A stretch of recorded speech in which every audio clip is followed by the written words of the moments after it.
Shalom and welcome. This is Temple Talk, a project of the International Department of the Temple Institute. From Jerusalem, Israel, Rabbi Richman, with me in the studio, my best friend and yours, Yitzchak Reuven. Today is Hey Av, the 5th day of the month of Menachem Av, the Consoling Father, 5775. It's July the 21st, 2015, and our program this week, the introduction to our program, is silent.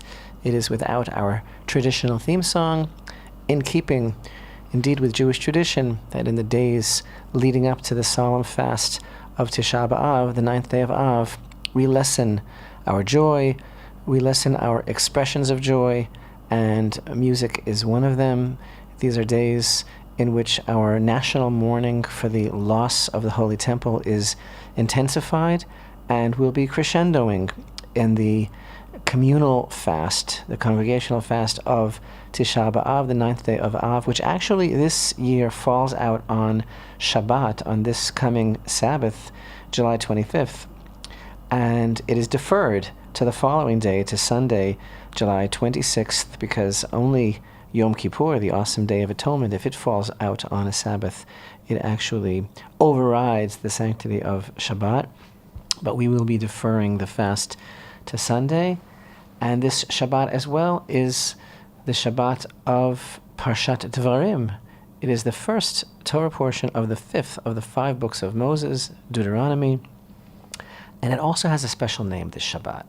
And the name of it is Shabbat Chazon, which means the Sabbath of the vision. It takes its name from the first words of the prophetic reading, the Haftarah, which is assigned to this Shabbat, and that is the first chapter of the book of Isaiah. It begins with the words, it's the vision of Isaiah the son of Amoz. Traditionally, there were those who taught, especially the holy Rabbi Levi Yitzchak who emphasized that there is a mystical concept that on this Shabbat, everybody receives a vision of the Holy Temple. On some level, is it subliminal? Is it conscious or unconscious? I want to talk about that a little bit later. But first, so the book of Devarim, we are now beginning, and it always invariably intersects with this time of year. It intersects with Tisha B'Av. I think that conveys a certain kind of feeling as well. You know, there's a very big difference between the book of Devarim and the other books of the Torah, the first 4 books of the Torah. First and foremost, because the first 4 books of the Torah, Bereshit, Shemot, Vayikra, Bamidbar, Genesis, Exodus, Leviticus, Numbers, they were basically said by God and spoken through the throat of Moses. That's the expression. And when it comes to Devarim, to Deuteronomy, which, by the way, our sages refer to as Mishnah Torah, which literally means a repetition or a redaction or a clarification of Torah, these are Moses' own words. He chose his own words. And he gathered together the whole nation, and he began to recite to them the contents of the book of Deuteronomy. This was a 5-week process. It began on Rosh Chodesh, on the first of the new month of Shvat, and it took exactly 7 weeks until the 7th day of Adar, which was the day of his passing. And the book of Devarim, it's very interesting to notice what is in it and what is not in it, because it's called a repetition or a redaction or a clarification of the Torah, but it doesn't contain the entire Torah. It's very, very interesting to note what it does include, and which is basically, it is a clarification, it is an inspiration about life in the land of Israel. You see, there's a transition going on here. It's like time to get used to something. And it contains a tremendous amount of emphasis on the centrality for the Jewish people of living in the land of Israel, and what that means, and the significance of performing God's will in the land of Israel. And Moses taking his leave of his beloved people, knowing that this is it, that they are going to be passing into the land now, and he is not. I think that has a lot to do with the different voice of the book of Devarim, Deuteronomy, and the fact that this is Moshe's own prophetic words approved by God, but not coming from him, as it were, as were the first 4 books, because when the Jewish people go into the land of Israel, they now have to be very independent. They have to be very firmly planted with their feet on the ground. They have to be able to go forward, and they have to be able to hear that word themselves. So I think it's a transition and a way of beginning to get used to that new reality of leaving, as it were, the incubator, the umbilical cord connection that they had to God in the desert, and now beginning the real life of bringing God's light into the world themselves, you see, when they'll go into the land of Israel. And of course, the first Torah portion of Devarim, this Torah portion, it very famously begins with words of rebuke.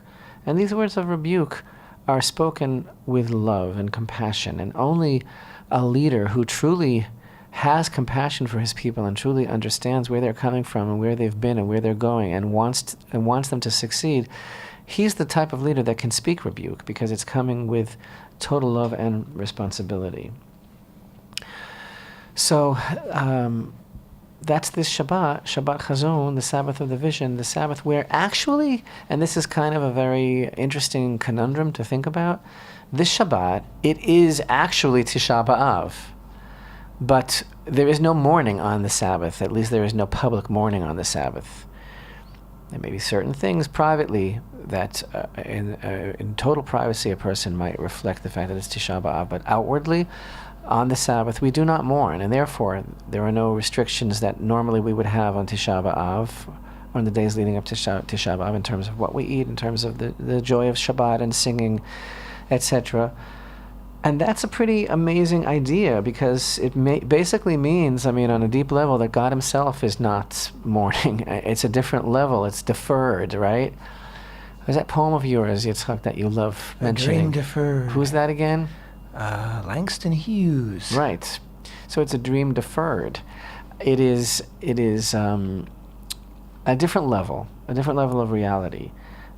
We know it's going on all around us. We know it's about the destruction of the temple, but it's Shabbat. So we are not allowed to feel those things, because God commanded us to rejoice on the Shabbat. And then the next day, it becomes like a stand-in, in a way. And maybe God is ready for us in general to stand in and to go on with the show. And what do we mean by that? Simply put, and it's something that we've been teaching, discussing, considering for many, many years now, exactly what we're trying to do. And here, let's get back to that thing about this particular Sabbath and the tradition of Rabbi Levi Yitzchak, that this Shabbat we have a vision of the temple. What does that mean? You know what? The vision of the Holy Temple that each one of us gets is what we make it. If your vision of the temple is that it's dreamland, it's Neverland, it's from the Wizard of Oz, coming down from the sky or something like that, that's what it's going to be for you. If your vision of the temple is that we can build it, and that we are commanded to build it, and that we are commanded to address the cataclysmic march towards insanity and total abysmal chaos that the world is currently marching towards, that we are commanded to address that by healing the world and by listening to God and by believing him when he says through the prophet Haggai, for example, that in this place I will grant peace, and by believing him when he says through the prophet Isaiah that all the nations of the world will stream to this place and learn of the reality of the one true God. Yeah, so then the vision of the temple is what we make it, and the one that we're going to get on that deep level this Shabbat is what we truly believe, each one of us, and what we think we can do with it. And that's exactly what the Temple Institute is all about, and that's what I want to get to. It's about not dwelling on the destruction, but dwelling on the rebuilding and moving towards the rebuilding. Because, and if I might just very quickly review these things now, there's no better time, the eve of the 9th day of Av, the week of the 9th day of Av, when we're all literally consumed with the destruction of the Holy Temple. The question is again, what's your vision? Where are you going with it? Are you gonna sit and mourn and then say, oh, if only God, rebuilds the temple, if only we get it back? Or are you gonna say, you know what? Enough is enough. Let's see what we can do about this. So here's what we don't believe. We don't believe that the temple is going to fall from heaven. We don't believe the Messiah is supposed to come and rebuild the temple, right? We don't believe that the temple is a miracle. We believe that we, the Jewish people, are responsible and obligated in every generation to rebuild the Holy Temple.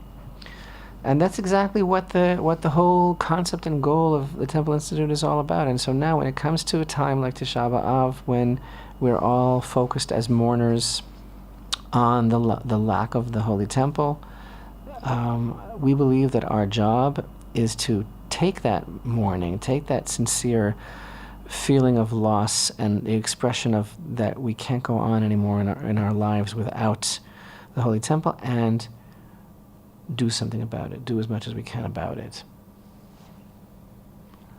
So,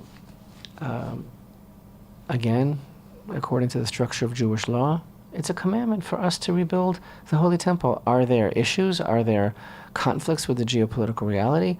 Is it a very daunting task? Yes, but at least we need to get over the notion that it's beyond us, that there's nothing that we can do about it, that it's something that's going to be heaven sent or somehow otherworldly.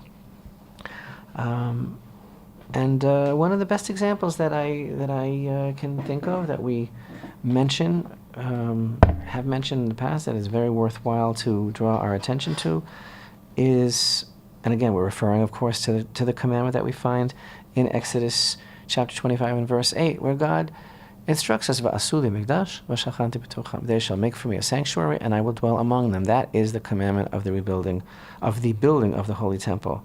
We look in the very interesting language of Psalm 127, a song of ascents. If God will not build the house, in vain do its builders labor on it. If Hashem will not guard the city, in vain is the watchman vigilant. This psalm, Shir HaMa'alot LeShlomo, is a psalm that was written by David in honor of his son Solomon, who was to build the first temple, and it was actually a song that was used as part of the dedication service of the first temple. And everybody agrees, all the authorities agree, that this psalm, Psalm 127, is talking about the first temple. And what does it say? It says, a song of ascents for Solomon. If Hashem will not build the house, in vain do its builders labor on it. But wait a minute. God didn't build the first temple, because go and look in the 6th chapter of the Book of Kings. Go and study the Book of Kings and read of the tremendous amount of details, years, work power, man hours, and labor, and the 7 years, and the tens of thousands of people that were involved in the building of the Holy Temple. It didn't come down from heaven, not at all. So how do you understand that vast catalog of materials and labor and time that's detailed in the Book of Kings, and the verse that we just read, if God does not build the temple, in vain have its laborers labored, when we know that in fact he didn't build it? And the answer is very simple. This is a microcosm of every situation of the human condition. Nothing that we do is devoid of God if it succeeds. When parents bring a child into the world, can they possibly understand or explain how they brought a soul into the world? And when a person plants a seed and it grows into a stalk of wheat, and we can take that wheat and bake it into a loaf of bread, is there any explanation for that we can possibly provide? Everything is about a partnership between a human being and the divine, and that is exactly what Psalms 127 is talking about. We build a building of stone, of earthly materials, and God does his part as well. And if he doesn't allow his Shekhinah, divine presence, to dwell there, then what good is it? Is exactly what the verse is saying. But everything in life is a partnership between our doing our very, very best and God also meeting us halfway and joining us in our efforts. And this is also the best way that we can emphasize the importance and uniqueness of the project that we have just begun, the Temple Institute's efforts now to raise a red heifer in Israel. And why this project is so unique. First of all, the red heifer is the absolute requirement for the building of the temple. It is the Torah's only antidote to solving the problem of tumat met, of the spiritual imbalance known as impurity, tumah, associated with death. This never changed. The law of the Torah never changed. In order to actually build the temple, we need to perform the process of the red heifer.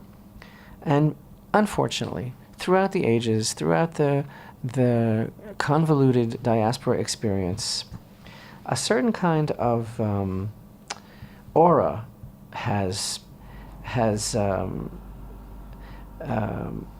developed around the concept of the red heifer, a certain kind of aura of mystery, right? People began throughout the years to ascribe almost like a mythological status to a red heifer. And from time to time, and even quite recently, there are these reports that have been made, and sightings, and excitement about the birth of red heifers. And we're also excited whenever a red heifer has been born somewhere. These reports have always been greeted with a certain enthusiasm, since it's well known in the world of Torah that a red heifer holds the key to the resumption of that elusive spiritual purity that we were talking about. And therefore, since the red heifer would pave the way to the rebuilding of the Holy Temple, news of red heifers has always been greeted with excitement. However, this hasn't been news of red heifers, it's been news of red cows. There's a lot of red cows in the world, and if you watch the video that we produced called Raise a Red Heifer in Israel, this is exactly the point that we're making. There are many, many, thousands or tens of thousands, I don't know, hundreds of thousands of red cows throughout the world. But in order to raise a kosher, authentic, pure red heifer, it takes some doing. It takes a great deal of exact knowledge, professionalism, scholarship. It takes scientific understanding. It takes special supervision and care. So honestly, let's put it this way. There has never been an authentic, real red heifer, either in Israel or abroad, since the Second Temple era, when, according to the sources of Jewish tradition, the last red heifer that was prepared was by the high priest named Ishmael ben Piavi, more than 2,000 years ago. But all the red cows that we've heard about here and there, they're not red heifers, they're red cows. A red heifer which is deemed biblically fit according to the requirements of Numbers 19 has not yet been. And that is exactly why the project of the Temple Institute is so important, because we have the ability today to fulfill the commandment of the Torah and to bring about the concept of purification through the ashes of the red heifer, and thus to bring about this ideal state into the world which would enable the rebuilding of the Holy Temple. And a lot of people have asked, well, your program is about the implantation of frozen embryos into domestic Israeli cattle. Where do I see that in the Bible? Who says that is not something unnatural, and that is causing something to happen? Well, actually, it is totally acceptable in biblical terms, and it's pretty important that people understand that the Bible is a very Jewish book, and let's leave it to the Jewish scholars. And those people that feel, well, this is not how the ancient Israelites did it. Well, we are the modern Israelites, and we serve God according to the technology of our age. And the fact is, the opinion of the Jewish sages is indeed, this is extremely fitting. It is the Jewish sages of every age who are most fit to interpret the Word of God, and to whom the Word of God obviously was entrusted, and those who have been living by it and keeping it alive. And indeed, this concept, which is quite revolutionary and quite developed in the world of agriculture and animal husbandry, is now being used according to not only the knowledge of science, but the exact requirements of Torah. And this is the program by which we are going to be, God willing,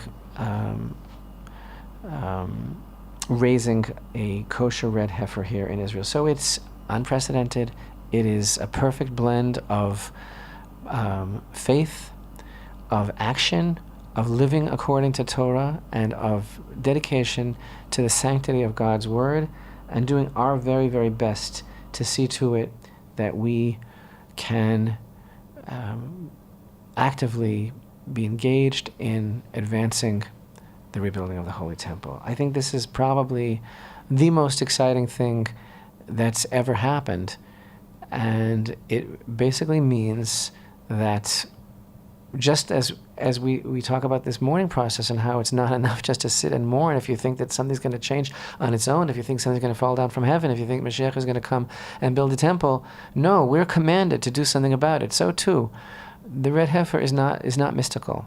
It's not angelic, and it's not supernatural. It's very, very real. But if you want it to happen, contrary to the one that happened to be born in Lakewood, or the one that happened to be born in Arkansas, and how they become invalid because they're not being cared for correctly, and how the concept of having a red heifer born and then taking care of it according to the exact specifications, which requires tremendous understanding. It's a tremendous undertaking to have the facilities and to have the knowledge and the preparation in place for taking care of such a heifer. That is exactly what we're doing now, because the time has come, and because we're not about waiting, we're about doing. A moment of truth, I think, for the Jewish people in history. The red heifer is a beautiful concept. It's a beautiful reality. Some people are uncomfortable with it. Some people find it embarrassing. Some people think it's threatening, because obviously if we want to raise red heifer, it means we want to bring on Armageddon or something like that. People may be okay with the American-led agreement with Iran that enables actually, that's what's going to lead to Armageddon. Genocidal, virulently anti-Semitic Iran to possess atomic nuclear weapons with the approval of the nations. That's okay, but a red heifer, whoa, you guys, you're playing with fire. Actually, we're not playing with fire at all. We're playing... Actually, we're not playing at all. Stay with us. We'll be right back. Temple Talk.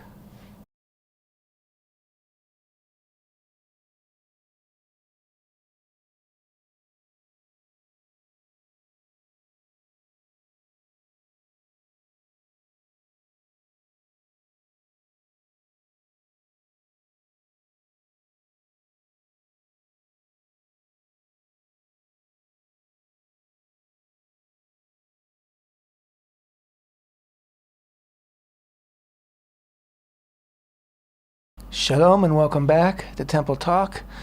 This is Yitzchak Reuven with my friend Rabbi Richman.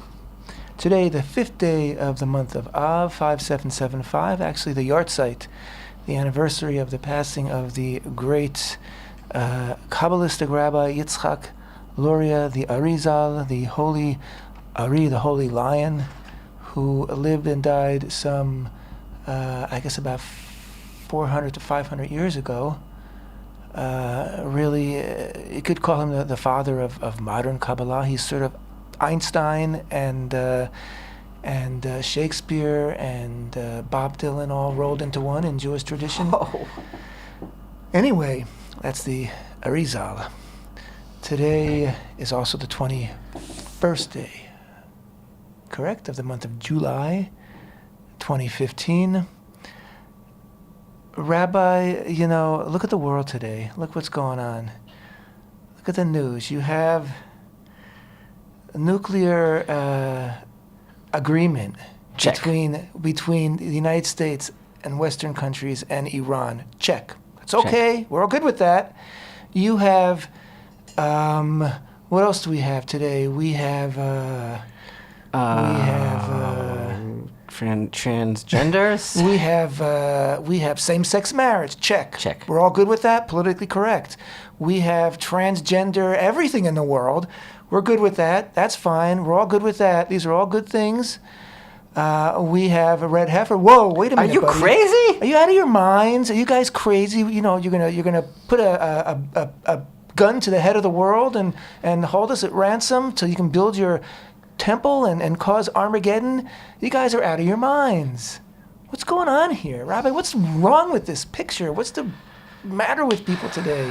What's wrong with It's all upside down. is basically we have a deal where Iran is now entitled to develop nuclear weapons. And by the way, a ballistic capability that would endanger Not only entitled, only they're going to Israel, have but the the US, financial okay? support of the United States and the West. The United States and the West are going to provide them with security for the nuclear facility, so Listen, nobody can possibly first of all, sabotage it. part of the deal is that the United States is actually going to be, and the Western allies are actually going to be training Iran to counter any sabotage that might be leveled against it. In other words, in case Israel is going to try and undermine Iranian nuclear ambition, the West is going to guarantee that they're going to help her to protect herself against Israel. In the meantime, the deal is going to permit Iran to develop advanced centrifuges privately, right? Flout inspectors, purchase conventional weapons, purchase ballistic missiles, and ultimately weaponize them. But it has to wait 10 years. And in the meantime, during that 10 years, guess what? Iran is going to be given more than $100 billion. Sanctions, right away. Sanctions are going to be lifted. And so you're putting money and weapons in the hands of the greatest enabler of terror on the globe today. You're endangering untold generations of everybody's children. And besides the fact that it's like a 10-year death warrant against Israel, with the blessings of the U.S., and now the UN has already certified, ratified, validated before Congress even, the deal. And so it's pretty amazing. It turns out that the whole inspection thing is like voluntary. If Iran doesn't want to be inspected, it won't be inspected. And in any event, America's not even part of the inspection. But here's the thing. There's more. Now, Iran's supreme leader, Ali Khamenei, has publicly vowed to defy the U.S.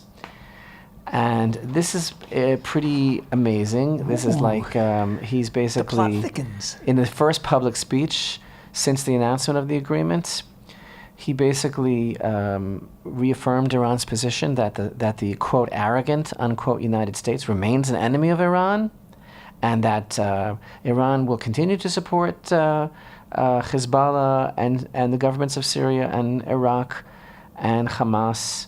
And when he made his remarks at a gathering in Tehran to mark the end of the holy month of Ramadan, the crowd punctuated his remarks with chants of death to America.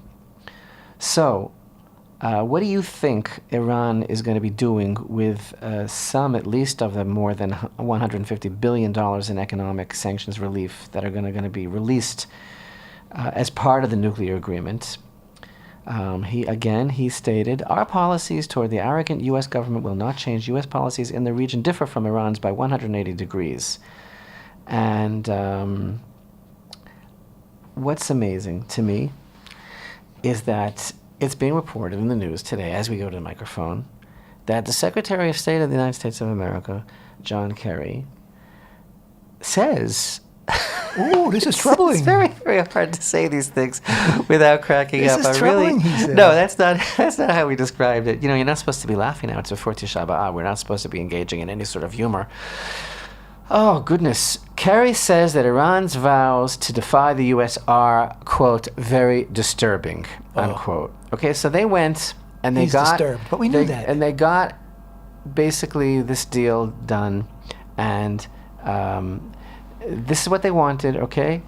And they pulled out all the stops, and Obama went and made his deal. And so now Kerry says, and I quote, "I don't know how to interpret it at this point in time, except to take it at face value that that's his policy," Kerry told Saudi-owned television station Al Arabiya. "But I do know that often comments are made publicly and things can evolve that are different. If it is the policy, it's very disturbing. It's very troubling." Troubling indeed. So but they deserve their own narrative. Everybody has their own narrative. Make this stuff up. In the meantime, Obama is busy delegitimizing anybody who might oppose to might be opposed to this agreement, whether it's the Israeli government, whether it's the Israeli Prime Minister, whether it's members of Congress. He's already on the warpath, telling anybody who might potentially be against it that basically they're an enemy of humanity. Yes, and that it's a great deal, and also another quote from Kerry was that the whole idea of on-site inspection is a fantasy. We never even thought that would happen. Now here's from yesterday's headlines, right? Iran defense chief forbids international inspection. I'm sorry. Iran defense chief forbids international inspections of military sites. Despite nuclear deal's terms, Hossein Dehqan says that the IAEA, which is the International Atomic Energy Association, won't be allowed to probe defensive and missile capabilities. And here's the article. Iran's defense minister on Monday said Tehran would not allow international inspectors to enter the Islamic Republic's military sites in comments that appear at odds with the terms of a landmark nuclear deal struck with the world powers last week. So it's absolutely unbelievable. It just goes on and on and on. How does it feel? Listen to this. How does it feel, American citizens? I want to ask you, how does it feel? I apologize for saying this. I don't mean to be venomous here, but how does it feel to be citizens of the world's most powerful, wealthiest, #1 supporter of international genocidal terror? How does it feel that your president has just signed on to this and shoved it down the throats of decent people around the world? How does it feel? Here's a post that I just received from a listener. It goes like this. You can say a lot of things about President Obama, but you have to give him credit for one thing. The man took office less than 7 years ago, and in that time he managed to take a country that was in poor economic condition, a country that was weak and tired of wars, a country that lost its respect by a significant part of the international community, and single-handedly reestablish its position as one of the most influential, prosperous, and powerful countries in the world. Now, if he could help the United States only the same way he helped Iran. Whoa, I like that. So listen, speaking of the citizens of the United States, okay? I'm still back to that article. On Sunday, U.S. Secretary of State John Kerry defended the delay, saying the idea of anytime, anywhere inspections were a fantasy. He says it's called managed access. It's under the IAEA. Everyone understands it, and the intelligence community has made it clear to us, as they did before we signed on to this deal, that we would be able to know what they were doing during that intervening time. This stuff is absolutely... But didn't the IEAE, whatever it is, just say that they're going to get their information from Israeli satellite imaging or something? And of course they'll reject because we're Israel and everything we say is just to undermine this peace deal. When they're not busy making sure that Israel doesn't try to get away with anything. Doesn't build an apartment for a Jew in Jerusalem. Listen, we're talking here about the Islamic Republic.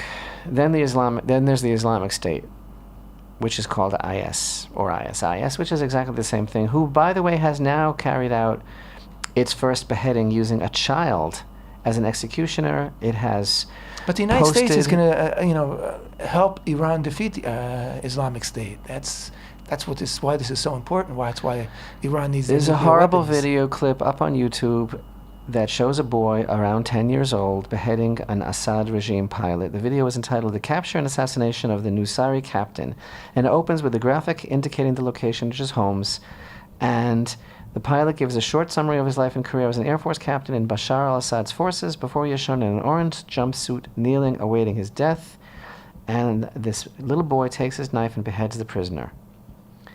And here's what I want to talk to you about, Yitzchak. I want to talk to you about something that is hard to get information about because there's just not a lot that is being said about it.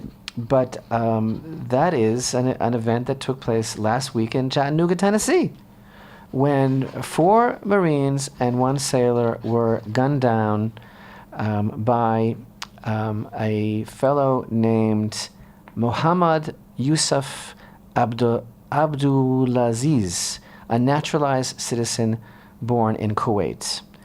Ironically, according to CNN, one FBI director suggested that he was unsure of his religion. And furthermore, I just read on CNN that the motive is unclear. Mm-hmm. And on CNN, it's also drumming up a lot of sympathy for this fellow, saying how he said that ISIS is stupid, and he left a diary saying that it's against Islam to act the way they act. And his family says that he was bipolar and he abused drugs. And Yes, he was that's suffering lately from recorded. depression. So, in other words, this is not someone that we have to feel bad about, or he was, or someone that was acting in the name of Islam or anything like that. The point being, as we've been saying for the longest time now, this is the shape of things to come. This is what's going on. And this is the spirit of Ramadan, the holy month. This is the spirit of the Islamic scourge that is taking over the world, that is taking over America.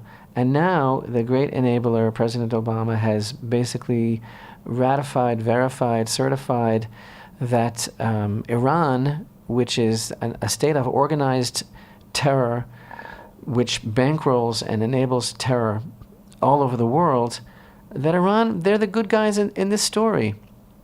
And anyone who balks or questions the wisdom of making this deal and enabling them to become a nuclear superpower is like against the American way, because he said this is in the best interest of the American people. So we have all this going on in the month of Av, in the days of the destruction of the temple, and it is absolute madness beyond any sort of understanding. It's like, who is who anymore? Who do you recognize? I understand that everybody is transgender and same-sex marriage, and some people are from this half up or this. I mean, what was that guy's name? All that stuff. I don't really follow this stuff, Bruce, right? So I'm saying I understand that you don't know who's who anymore. I understand that. Or okay. what's what. Or what's what? But I mean, Isn't there good and bad anymore? right? Exactly. I mean, isn't that what the world was built on? Good and evil, we're on the side of the good. But the Temple Institute is trying to raise a red heifer that's going to cause World War III, and it's going to disturb the peace on the Temple Mount. And they're crazy because they're talking about the Third Temple, which is, everybody knows, the worst thing in the world. And so it goes. And so we have to arm Iran with nuclear weapons so that we won't build a third temple. Rabbi, you mentioned the confluence before this Shabbat Chazon, having a vision of the future of the temple, of what that means.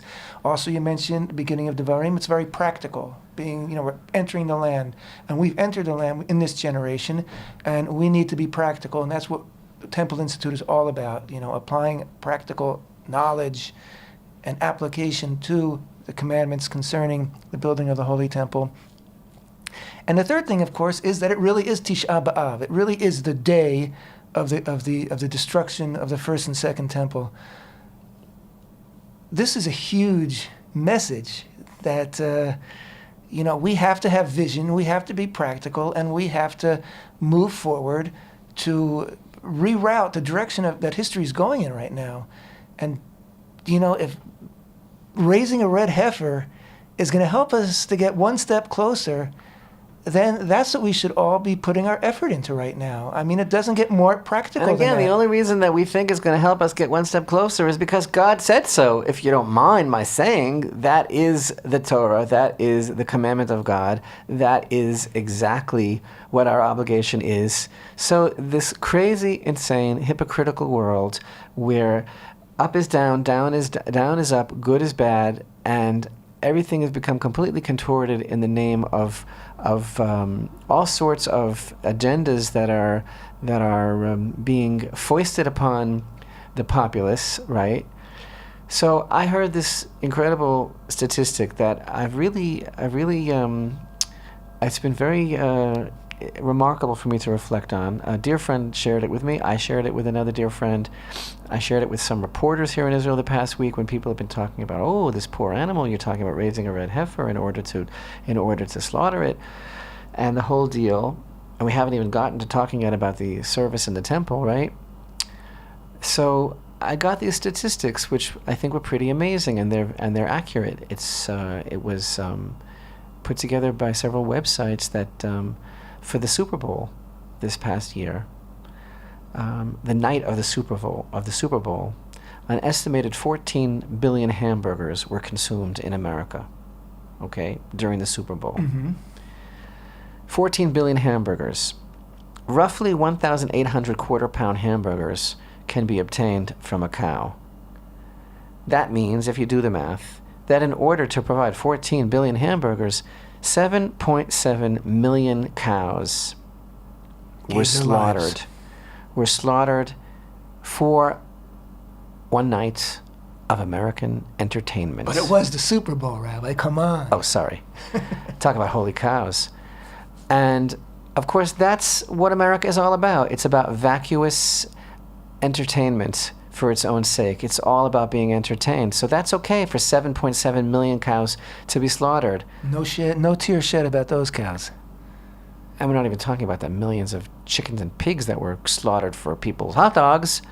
But the point is, here I'm talking about one cow that Hashem Elokei Yisrael, one God of Israel, said is the secret to restoring spiritual purity in the world.